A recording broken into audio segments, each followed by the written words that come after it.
Hello guys, welcome back to my channel learn with Vaishali.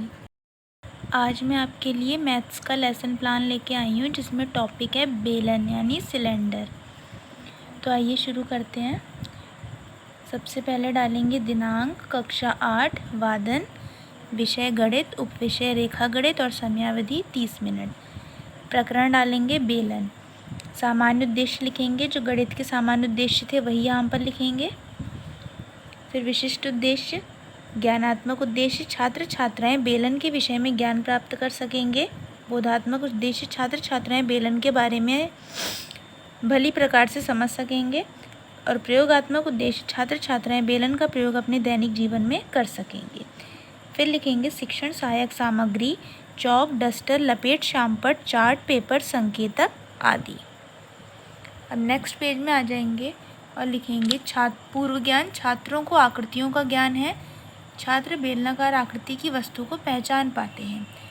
प्रस्तावना प्रश्न करेंगे, इसमें तालिका बनाएंगे, क्रम संख्या, छात्राध्यापिका क्रियाएं, छात्र छात्राएं क्रियाएं।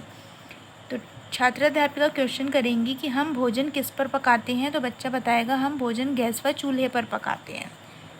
फिर गैस इधर आ जाएगा, जिगजैग होने चाहिए, तो गैस इधर आ गया। तो गैस में ईंधन के रूप में क्या जलता है? गैस में ईंधन के रूप में एलपीजी गैस जलती है। एलपीजी गैस किस में भरी होती है? एलपीजी गैस सिलेंडर में भरी होती है। सिलेंडर का आकार कैसा होता है? सिलेंडर का आकार बेलनाकार होता है। फिर बेलन का पृष्ठीय क्षेत्रफल क्या होगा? तो बच्चा आंसर नहीं बता पाएगा, यहाँ मौन हो जाएगा और समस्यात्मक प्रश्न यहीं से हमारा टॉपिक निकल आएगा। फिर हम उद्देश्य कथन लिखेंगे कि छात्रों आज हम बेलन के बारे में विस्तार से जान। नेक्स्ट पेज पे आ जाते हैं। सबसे पहले वही तालिका बनाएंगे 7 कॉलमों की। शिक्षण बिंदु, अपेक्षित व्यवहार परिवर्तन, छात्राध्यापिका क्रियाएं, छात्र छात्राएं क्रियाएं, शिक्षण विधि, शिक्षण सहायक सामग्री, श्यामपट कार्य और मूल्यांकन। सबसे पहला शिक्षण बिंदु हमने लिया बेलन। अपेक्षित व्यवहार परिवर्तन में लिखेंगे कि छात्र अभिज्ञान कर सकेंगे। 2 विकासात्मक प्रश्न पूछेंगे। पहला प्रश्न पूछा कि पेंसिल का आकार किस प्रकार होता है, तो बच्चा बता देगा कि पेंसिल का आकार बेलनाकार होता है। जो विकासात्मक प्रश्न है ये आपके टॉपिक से रिलेटेड ही हो तो ज़्यादा सही रहेगा, ज़रूरी नहीं है कि जिगजैग हो, आप कोई भी प्रश्न पूछ सकते हैं। सेकंड क्वेश्चन में आप स्पष्ट उत्तर कर दीजिएगा। तो सेकंड उत्तर क्वेश्चन हो गया कि बेलन से आप क्या समझते हैं, तो इसका स्पष्टीकरण करेंगे। फिर बेलन एक ऐसी त्रिआयामी ठोस आकृति है जो कि 2 वृत्त एवं एक वक्र आयत से मिलकर बनी होती है। इसके 2 सिरे समान त्रिज्या वाले वृत्त होते हैं एवं पार्श्व पृष्ठ वक्र होता है, जैसे कि गिलास, पाइप आदि। बेलन के दोनों सिरों पर स्थित वृत्त बेलन के आधार कहलाते हैं तथा यह दोनों एक दूसरे के सर्वांगसम व समांतर होते हैं। दोनों आधारों के बीच की दूरी को बेलन की ऊंचाई कहते हैं और जो रेखा एक बेलन के दोनों आधारों के केंद्रों को जोड़ती है उसका अक्ष कहलाती है। बगल वाले कॉलम में लिखेंगे छात्र छात्राध्यापिका क्रियाओं में लिखेंगे कि छात्र सुनेंगे व समझेंगे तथा कॉपी में मुख्य बिंदुओं को नोट करेंगे। अब यहाँ आ जाइए, तो हमने यहाँ प्रश्न पूछे थे तो इसके आगे लिख दी प्रश्नोत्तर विधि, यहाँ पे व्याख्या की थी तो लिख दिया व्याख्यान विधि।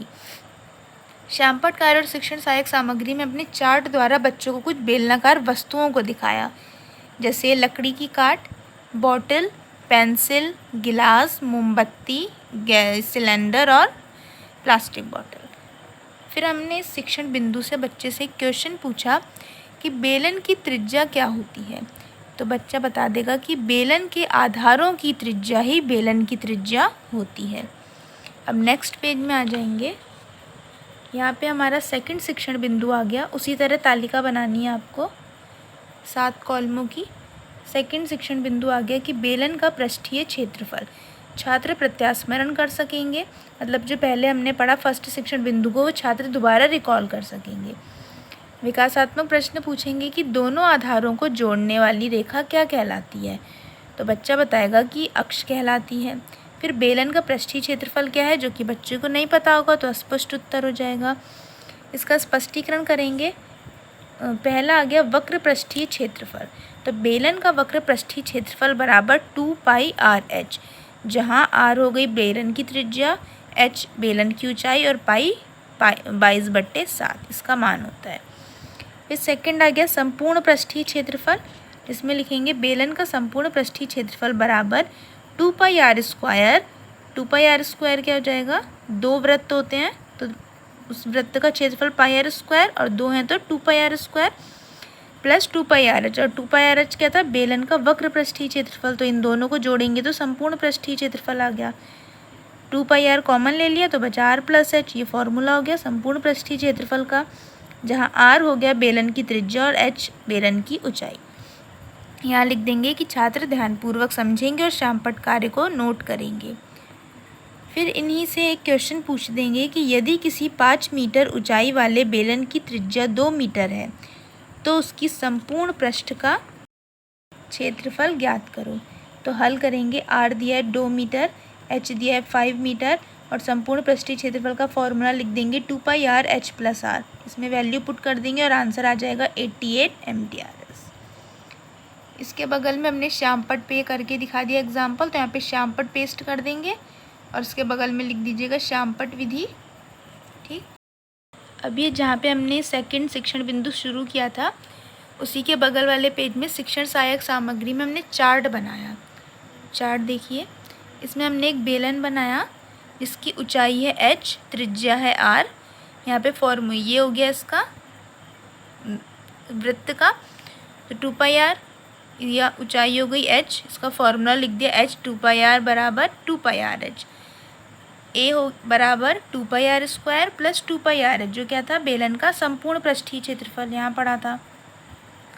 तो वही फॉर्मूला आ गया, 2πr कॉमन ले लिया और बचा r+h, जहाँ h बराबर बेलन की ऊंचाई, r बराबर बेलन की त्रिज्या और पाई बराबर 22/7। तो ऐसे चार्ट बनाकर भी हम बच्चे को समझा सकते हैं। अब इसमें से 2 क्वेश्चन पूछ दिए कि बेलन के वक्र पृष्ठीय क्षेत्रफल का सूत्र बताइए, तो बता देंगे कि 2πrh। संपूर्ण पृष्ठीय क्षेत्रफल का सूत्र बताइए, तो बच्चा बता देगा कि 2πr r+h।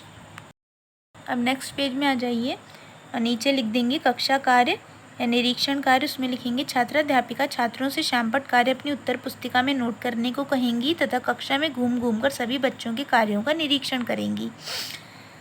गृह कार्य के लिए कुछ प्रश्न पूछेंगे, जिसमें पहला प्रश्न होगा कि बेलन की व्याख्या करो। सेकंड होगा, एक बेलन की ऊंचाई व त्रिज्या 4 सेंटीमीटर व 3 सेंटीमीटर है, बेलन का संपूर्ण पृष्ठीय क्षेत्रफल ज्ञात करो। मैं आशा करती हूँ कि आपके काम आएगा। Thank you.